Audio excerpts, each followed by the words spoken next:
రైతులు పండించిన ధాన్యం వెంటనే కొనుగోలు చేయాలని, ధాన్యం కొనుగోలులో సమస్యలు పరిష్కరించాలని రైతు సంఘం బాపట్ల జిల్లా అధ్యక్షులు వెంకట్రామయ్య డిమాండ్ చేశారు.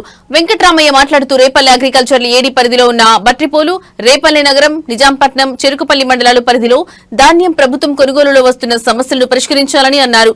కౌలు రైతుల ధాన్యం కొనుగోలు చేయడం లేదని, కౌలు రైతులకు కార్డు ఉన్నప్పటికీ పంటను రైతు పేరుతో ఈ క్రాప్ చేయడం వల్ల కౌలు రైతుల ధాన్యం అమ్ముకోవడానికి వీలు లేకుండా పోయింది. నిబంధనలు వివరించాలని నిబంధనలు సవరించాలని, రైతులు పండించిన ధాన్యం ప్రభుత్వానికి అమ్ముకునేలాగా మైక్ ద్వారా గ్రామాల్లో ప్రచారం చేసి రైతులు, కౌలు రైతుల్లో చైతన్యం కల్పించాలని అన్నారు.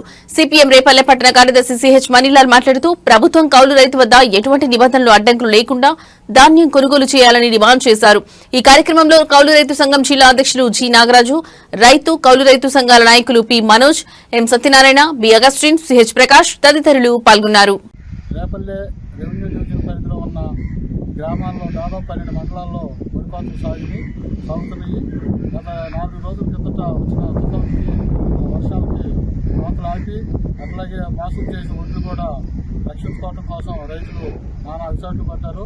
ఇది ఆసరాగా చేసుకుని ప్రైవేటు వ్యాపారస్తులు 1200కి రైతుల దగ్గర కొనుగోలు చేస్తున్నారు.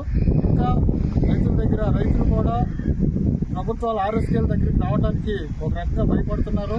గతంలో ఎంపిక తర్వాత బిల్లులు రావడం లేట్ అయిందని, అట్లాగే అక్కడ నిబంధనలు తప్పకపోవడం అనే కారణంగా రైతులు ఇది కూడా రైతు భరోసా కేంద్రాలకు వచ్చి అమ్మే సంసిద్ధంగా లేరు. కొన్ని గ్రామాల్లో అయితే ఉదాహరణకి ఓలేరు, పెద్దోలేరు గ్రామాల్లో కొంచెం రైతుల అవగాహనతో కొంతమంది అమ్మినా, ఎల్టూరు లాంటి గ్రామాల్లో ఎక్కడ ఎల్టూరు కేంద్రంగా 2-3 ఎకరాల పంట మాత్రమే అమ్ముకోవడం జరిగింది. అట్లాగే రేపు భవిష్యత్తులో ఈ రేపల ప్రాంతంలో సాగే వరిపాతల్లో కూడా నిబంధనలు సడలించి, అట్లాగే కౌలు రైతులకు సంబంధించి రైతు పేరుతో ఒక ఈ క్రాప్ అయిన సందర్భంలో కౌలు రైతు అమ్ముకోవడానికి వెళ్తే నీ పేరుతో ఈ క్రాప్ లేదని ఆశతో కౌలు రైతు అమ్ముకోవడానికి ఆస్కారం లేకుండా చేస్తున్నారు. ఈ రైతు ప్రైవేట్ వ్యాపారస్తులకి అమ్ముకోవాల్సిన దుస్థితి ఏర్పడింది.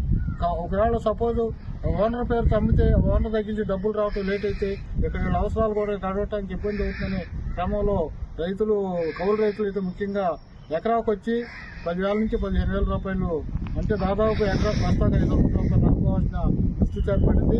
ఈ సంవత్సరం అక్టోబర్లో వచ్చిన తుఫాను గాలులకి దిగుబడి కూడా, పంట దిగుబడిలో కూడా గణనీయంగా తగ్గింది.